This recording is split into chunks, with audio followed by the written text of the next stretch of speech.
Assalamualaikum warahmatullahi wabarakatuh. Di sini saya akan menjelaskan tentang perdagangan internasional. Di sini saya akan menjelaskan tentang masalah-masalah perdagangan internasional. Dan nama kelompok saya itu Ibnu Sabriansyah, Maulana Faulia, Muhammad Surya Anugrah Pangestu, Zahra Nur Istiqomah, dan Tri Mulyanto. Berita yang pertama yaitu Eropa gugat Republik Indonesia soal larang ekspor nikel. Tidak hanya nikel, Jokowi mengungkapkan pemerintah juga berencana menghentikan ekspor komoditas tambang lain dalam bentuk mentah, misalnya bauksit dan tembaga. Kenapa kita lakukan ini? Kita ingin nilai tambah, kita ingin added value, kita ingin diciptakan lapangan kerja sebanyak-banyaknya, dan itu mulai disadari oleh negara-negara lain. Mereka mau tidak mau harus investasi di Indonesia atau berpartner dengan kita. Pilihannya hanya itu. Silahkan mau investasi sendiri bisa, mau dengan swasta silahkan, mau dengan BUMN silahkan.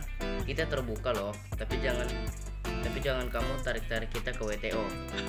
Gara-gara kita stop kirim raw material dengan danda. Dengan cara apapun akan kita lawan, ujar Jokowi. Jadi dapat disimpulkan ya, menyebab Eropa gugat Indonesia adalah karena Indonesia menerapkan kebijakan melindungi produk dalam negeri. Sekian berita pertama. Terima kasih. Berita kedua, penanganan permasalahan perdagangan luar negeri di bidang ekspor produk industri kehutanan furniture.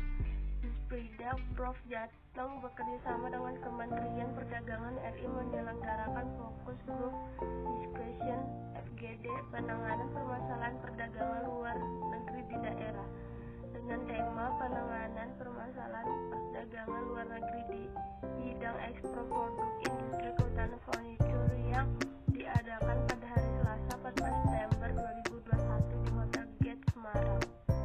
Kegiatan ini dibuka oleh Kepala Dinas Perindustrian dan Perdagangan Provinsi Jawa Tengah yang diwakili oleh Sekretaris Dinas Perindustrian Prof. Jateng dengan menghadirkan para narasumber dari Kementerian Perdagangan RI, Diksuat Ekspor Produk Pertanian dan Kehutanan, Diksuat Fasilitas Ekspor dan Impor, Dinas Lingkungan Hidup dan Kehutanan Provinsi Jawa Tengah. Acara kegiatan fokus group discussion FGD penanganan permasalahan perdagangan luar negeri di daerah pelaksanaan secara offline atau online dihadiri peserta dan instansi pemerintah, perbankan, akademisi, asosiasi, dan pelaku usaha di Jawa Tengah. Jadi intinya permasalahan dan penghambatannya karena kurang kebijakan proteksionis.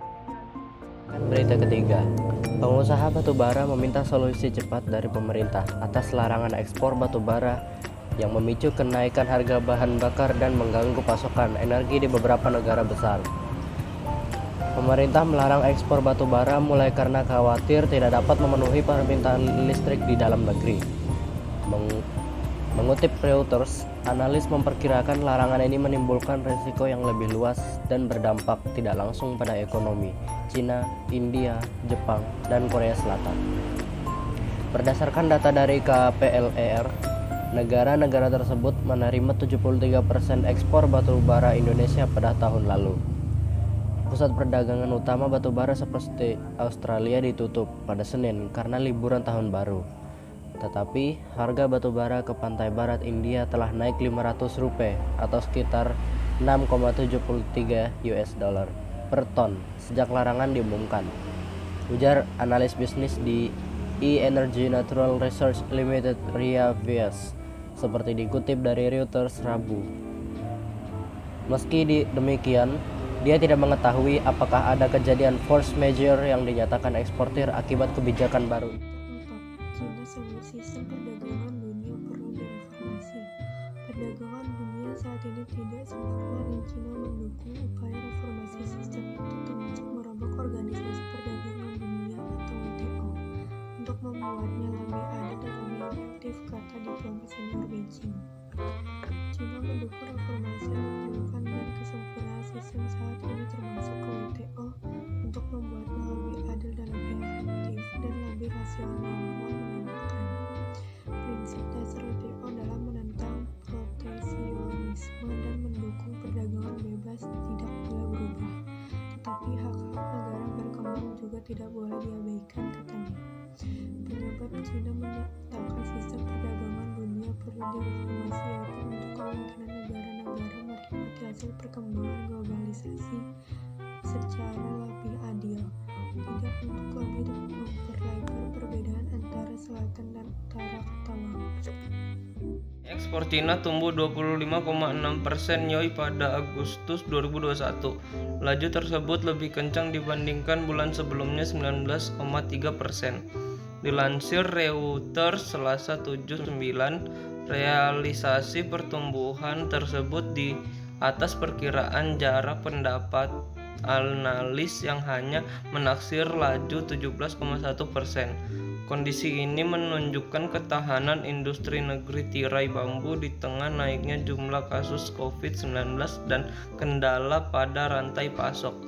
Peningkatan ekspor tak lepas dari pemerintahan global yang kuat terhadap produk di negara dengan perekonomian terbesar kedua dunia itu. Padahal, bisnis di Cina berada di bawah tekanan pada Agustus lalu karena aktivitas pabrik melambat sementara sektor jasa kontraksi di tengah kasus COVID-19. Sekian presentasi dari kami, kurang lebihnya kami mohon maaf, dan bila ada kesalahan tolong dimaafkan. Terima kasih.